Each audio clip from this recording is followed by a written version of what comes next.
वैदेही जी, राजस्थान से। राधे राधे महाराज। राधे राधे महाराज जी।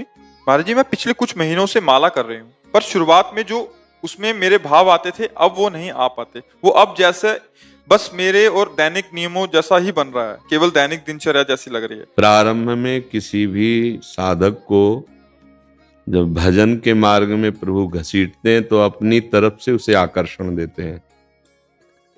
वृंदावन की बात सुनकर, भगवत चर्चा सुनकर, नाम महिमा सुनकर एक आकर्षण होता है हमारे हृदय में। बिना साधन के एक आनंद, एक ऐसी पुलकन होती है कि हम नाम जप में लग जाते हैं, हम भगवत मार्ग में लग जाते हैं, हम व्यसन छोड़ देते हैं। ये कृपा से होता है। फिर साधक जब उस पर चलता है तो उसे छोड़ा जाता है। अब अपने पैरों के बल खड़े हो।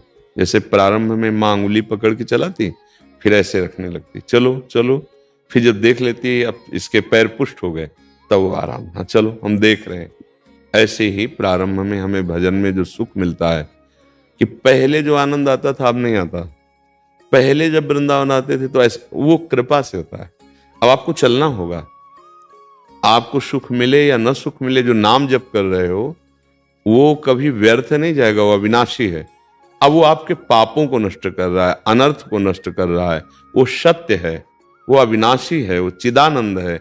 हम जिसे राधा राधा राधा जप रहे हैं, अब मन भाग रहा है, मन विषय चिंतन कर रहा है, मन गंदे संकल्प कर रहा है। हमें बिल्कुल नहीं डरना। क्यों? क्योंकि नाम जप उसे खाली कर रहा है, उसकी गंदगी हटा रहा है। अब जब तक ये गंदगी नहीं हटेगी तब तक आनंद नहीं मिलेगा। और जहां ये हटा तो राधा नाम सुधा रसम रसी तुम जिह्वास्तु में विह्वला, हृदय विकल हो जाएगा और अश्रु चलने लगेंगे, रोमांच होने लगेगा। फिर उसी नाम में नामी का रूप झलकने लगेगा जो प्रभु का स्वरूप है। बस हो गया। आप किसी को सिखाने की जरूरत नहीं, वो भाग पड़ेगा।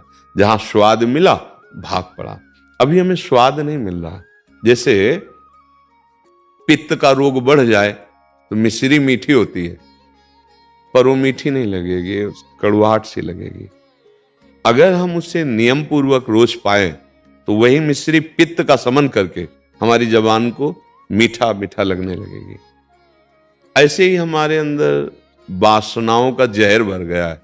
काम, क्रोध, लोभ, मोह, मद, मत्सर, न जाने कितने गंदे आचरण किए हैं इस जन्म में या और जन्म में। अब हम जब नाम जप करते हैं तो कोई स्वाद नहीं, कोई आनंद नहीं, कोई शांति नहीं। और संत जनों ने कहा है परमानंद है, ये परम शांति, परम सुख प्रदान करने वाला है। तो हमारा स्वाद भले नहीं बन रहा, पर डॉक्टर ने कहा है कि ये तुम्हें रोग रहित कर देगा, तो हम दवा खाते हैं। ऐसे ही हम गुरु आज्ञा मानकर नाम जप करें, एक दिन सब ठीक हो जाएगा। हमारे गांवों में जब किसी को कोबरा सांप काटता था तो उसकी पहचान किसे विष चढ़ाए कि नहीं, नीम की पत्ती खवाई जाती थी। ये हमने देखा है, मंत्रों का प्रभाव देखा है। जैसे आजकल कहते हैं ना, अरे कोई मंत्र नहीं, हाँ आप सिद्ध नहीं कर पा रहे इसलिए है, नहीं मंत्रों का प्रभाव देखा है। वो आए फूल की थाली कांसे की, उसमें मंत्र लिखा हो, ऐसे पीठ में ऐसे दूर से वो ऐसे चिपक गई जाके। पहला लक्षण कि जहरीले सांप ने काटा, चढ़ गया। अब नीम की पत्ती खाए, उससे पूछा जाता है कैसी लग रही, बोला मीठी, मतलब जहर चढ़ गया। तो हमारे ऊपर माया का जहर चढ़ा है। हमें भगवान नाम मीठा नहीं लग रहा, और संसार का छल कपट नाना प्रकार, ये सब पापाचरण जो कड़ुआ है, दुख देने वाला है, ये अच्छा लग रहा है। अब हमारी रुचि तो इधर लग गई असत मार्ग में, तो अब सत मार्ग का नाम, लीला, अध्यात्म, ये सब कड़ुआ सा लगता है। आपको उबना नहीं है। ये वो अमृत है जो किसी काल में भी आपको भ्रष्ट नहीं होने देगा। एक दो भाई थे, एक का नाम था धर्मचंद और एक का नाम कर्मचंद। इसकी रास लीला में भी लीला दिखाई गई है। तो ये भाई जी से हनुमान प्रसाद पोद्दार जी गीता पृष्ठ से संपादन भी किया है। जो बड़ा भाई था वो जैसा नाम था वैसे ही गुण वाला था, धर्मात्मा, भजन करना और संतों की सेवा करना और अपने कर्तव्य का पालन करना। छोटे वाला जो था मदिरा पीना, जुआ खेलना, मांस खाना, व्यभिचार, अब जितना गंदा कर सकता था वो करता था।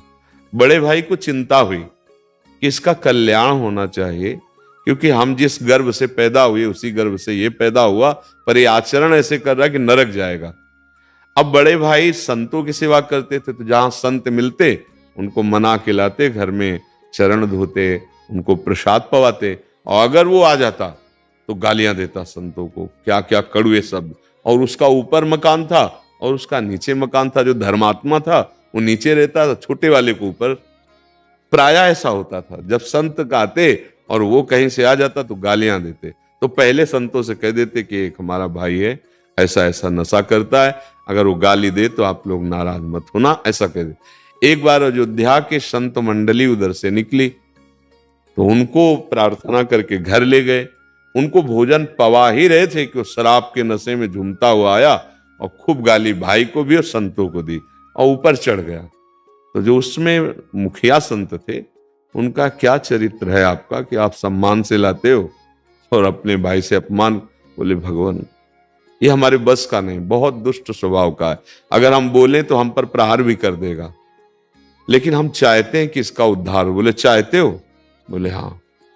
बोले तो आज इसका उद्धार कर ही के हम जाएंगे। चले गए, वो दरवाजा बंद किए, अपने आसन पे शराब पिए था, लेट गया था जाके। अब अगर कहते खोलो तो भाई की आवाज है नहीं, वो खोलेगा है नहीं। तो शंख घंटा आदि बजे तो उसको लगा कि संत गए, तब फिर गाली देने के लिए भाई को कि ऐसे संतों को लिवा के ला। जो दरवाजा खोला वो तगड़े संत थे, चढ़ बैठे गिरा के। बोले राम बोल। देखो स्वाद मिले ना मिले, भाव बने ना बने, महिमा देखो। बोले राम बोल, हाँ नहीं बोलेंगे तो बोले जान से मार देंगे। ऊपर चढ़े बैठे, बोल राम बोल। और उसको लगा इतना तगड़ा बाबा जी कहीं सही में ना मार दे। राम बोले, एक बार और बोल राम। हाँ बोले राम। हट गए। बोले बेटा मेरे प्रताप से ये तुम्हारे कल्याण का बीज बो दिया, इसकी कीमत मना रहे। बोले चल यहां से, कीमत। और उसको श्रद्धा थी नहीं, अश्रद्धा से जबरदस्ती भयपूर्वक 2 बार नाम कहवाया। कुछ दिन बाद उसको कैंसर हुआ और शरीर पूरा हुआ। जब शरीर पूरा हुआ तो यमदूत आए, उसको ले गए। तो धर्मराज के दरबार में उसका न्याय रखा गया कि इस जीव की दुर्गति, क्योंकि बहुत पाप की, लेकिन 2 बार संत के मुख से राम राम कहलाया। अब तो उससे पूछा जो सुख चाहो वो बोल दो, फिर तुम्हें नरकों का दुख भोगना पड़ेगा। बोले क्यों? बोले 2 बार राम राम संत के कहलाने से कहा। बोले आप बता दो इसकी कीमत क्या है, तो हम उस हिसाब से मांगे। हिम्मत नहीं हुई कि राम नाम की कीमत बोल देंगे क्या। अब वो हंस गए। 2 बार राम राम का, अब इसकी क्या कीमत हम बता दें। बोले हमें जब तक कीमत नहीं पता चलेगी तब तक हम आपको, अच्छा जब तक उसका हिसाब नहीं होगा तब तक नरक नहीं भेज सकते, क्योंकि 2 बार राम राम लिया है। देवराज इंद्र का स्मरण किया, देवराज इंद्र आ गए, क्योंकि दैवी शक्ति है वो। तो क्या समस्या है? बोले इस पापी जीवात्मा ने 2 बार राम राम कहा है, इसका फल इसको क्या दे।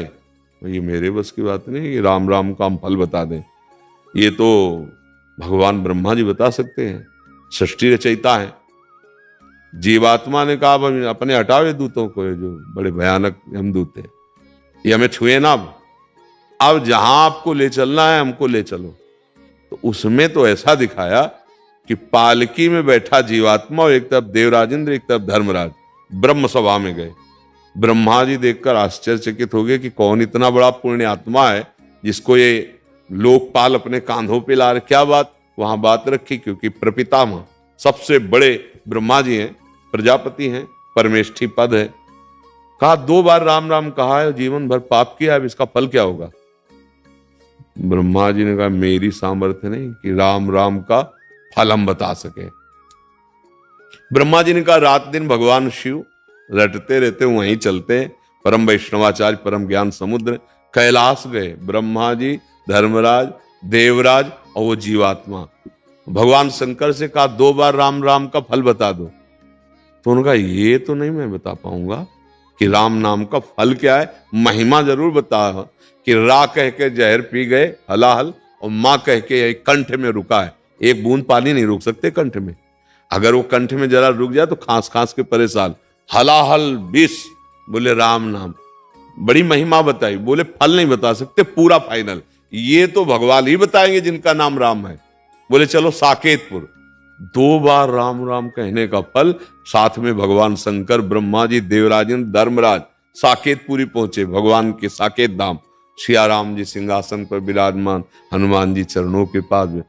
प्रभु ने कहा आइए आइए, आप सब लोकपाल और ब्रह्मा जी और भगवान शिव कैसे एक साथ आगमन। बोले समस्या हो गई, ये जीवन भर पाप किया, कोई पुण्य नहीं, केवल 2 बार राम राम बोला।